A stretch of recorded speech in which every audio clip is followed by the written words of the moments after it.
So mental health is a massive problem affecting PhD students all across the world. And for some people, it's not so much of a problem. For other people, it's much more of a problem. But for you at least, what are some of the things you do to help maintain mental health?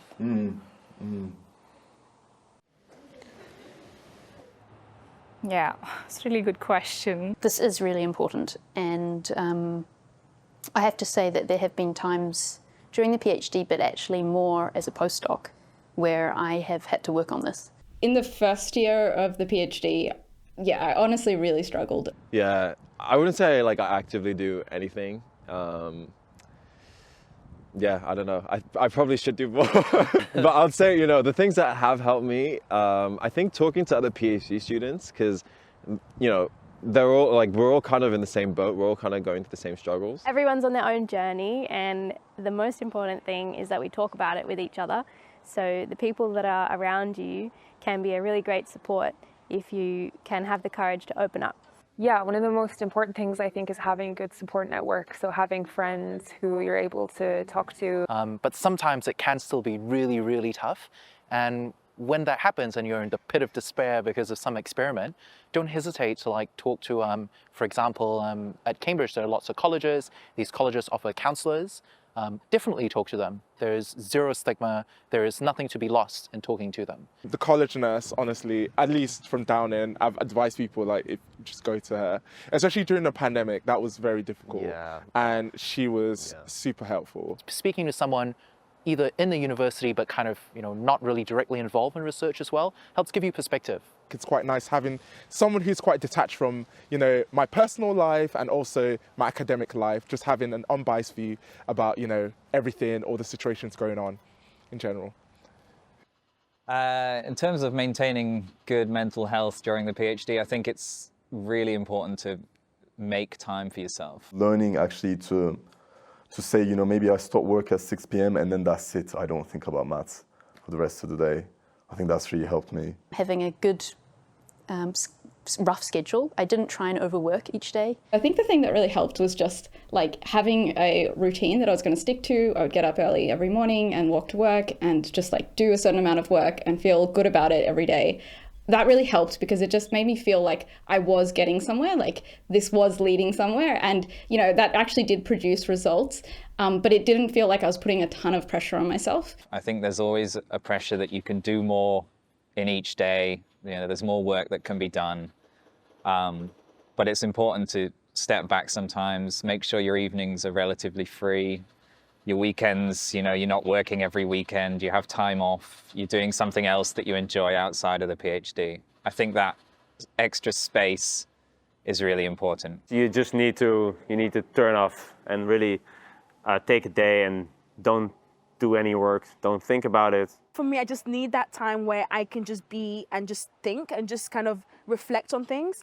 And in the things that I do, so I love K-dramas. So there's weekends where I'm like, okay, this is all I'm doing this weekend. I'm not gonna think about a PhD. I don't even know what science is. What's a DNA? I don't know what that is. And I think for me, it's just having those days where I can just completely switch off from the PhD. And I like to do it most weekends. So it's okay, during the week, I go hard. I go hard in the lab, but on the weekends, it's just no one talk to me about science. I think that's how I try to maintain the balance. I think balance is everything. Having a work-life balance is the key to feeling happy. Just really try and strike a balance between doing fun stuff and sports. I found identifying when I'm almost, again, engrossing myself too deeply in my work and I don't have this ability to take a step back. And the danger there is, of course, when the work's going well, it's extremely rewarding, but those months or, many months potentially where things aren't working can really affect your mental health if that's your only priority in your PhD. Having that balance is one of them because it makes sure that the PhD isn't your whole life. So if you have kind of other things in your life as well, then if something goes wrong with the PhD, then at least you don't feel like your whole life and identity is resting on that. And you have other things which might be functioning fine. So having multiple things in your life, I think, is really important. Trying to fix work times and then try to force yourself into doing activities that are outside your PhD. To me, that's how I found like joining a sports team. So I've joined the Australian Rules Football Club here, and anyone's coming, they should join as well. Exercise is a big one for me, making sure that I would, I love playing football, so it would be making sure that I constantly keep doing that, even when it's a busy period. Well, I like being active, doing sports. I think that's probably my main one. Exercise, super important. Diet, even though it's like not fun to eat healthy, like it does really help. Sleep is my number one, absolutely, because I'm always so tired. It's exercise and just getting, eating well and things like that. Exercise and cardio is a very good way to de-stress, I think, for research. Picking up distance running was one thing that helped me really, really well. I mean, I am a really bad and really slow runner, but I could see like progress, some sort of progress there that could be like hard to see. For example, in a PhD, like you can't really quantify short term, right? So having something where I can see some progress on a short term was really, really helpful. I prioritize sport, for example, almost equally to the PhD work, and that kept me balanced. So that was really helpful, and that's what I would advise. If there's something else that you really love, make it an even priority to the PhD, because it's never good to have imbalance in life. I think a big challenge can also be rejection, because part of academia is writing articles, sending them off to journals. It might be rejected from somewhere, or it might not be at the standard that you might have hoped for. So developing a thick skin to kind of deal with that and just get used to the fact that there will be challenges as well, and it won't always be successful. Sometimes experiments might fail, things won't go as planned.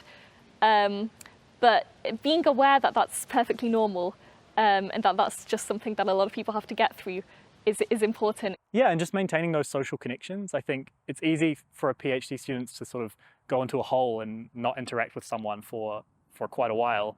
And you want to try and avoid that as much as you can, because you need those social connections to stay in a good place. And then I think having like a really strong support group of friends, whether you meet them through the college or shared activities. But yeah, having a good support network, I think, is the most important thing. Just having a network of like people who just want to hang out, occasionally play a game of football, but mostly hang out at a pub and just like talk nonsense. Like, it's actually super helpful. Yeah.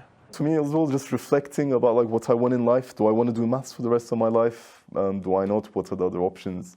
I think that's also been like that internal journeys sort of helped me a bit. Also, so to realize like if I'm not in academia, I'm not a failure. Although it does sometimes still feel that way. And that, there's other things to do in life as well. Trying to remind myself that. So, yeah. At the end of the day, you're doing a PhD because it's something you love and enjoy. So I think even through the stressful times, holding on to that can really help get you through the harder times. That's nice.